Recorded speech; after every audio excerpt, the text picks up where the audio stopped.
Today I'll be talking about the three different insecure attachment styles and how they correlate to dysfunctional love and intimacy in relationships for my research paper.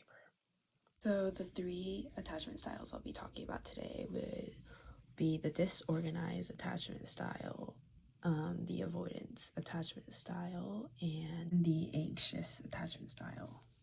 These three main attachment styles, which develop mainly through early childhood, affect how individuals navigate emotional closeness and intimacy and can show how they bond with their partners as adults. Starting off with anxious attachment style, it's characterized by a heightened sensitivity to relationship dynamics and often manifests into emotional dependency like jealousy and fear of abandonment. And individuals with this type of attachment style are frequently preoccupied with their partner's feelings and behaviors that lead to constant need for reassurance and validation.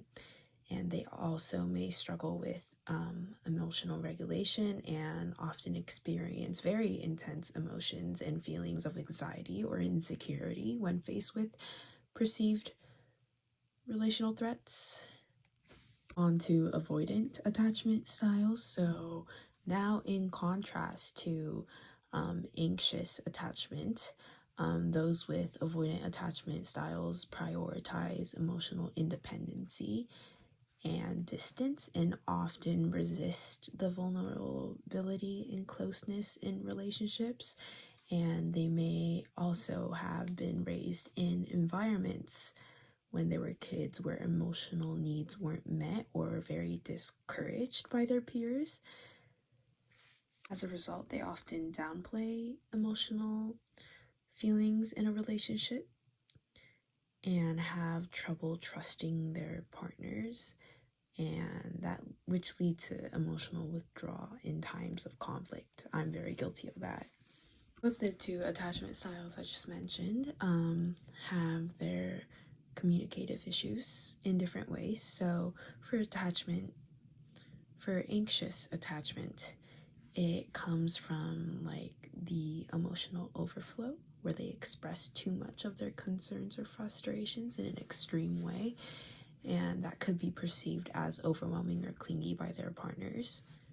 And for avoidant attachment, they basically just do the opposite and completely disregard their partner and avoid any sort of deep conversations related to whatever problems they have.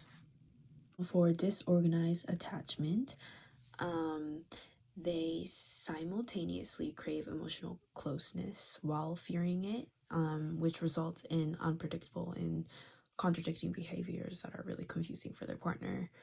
While they are all rooted in early childhood experiences,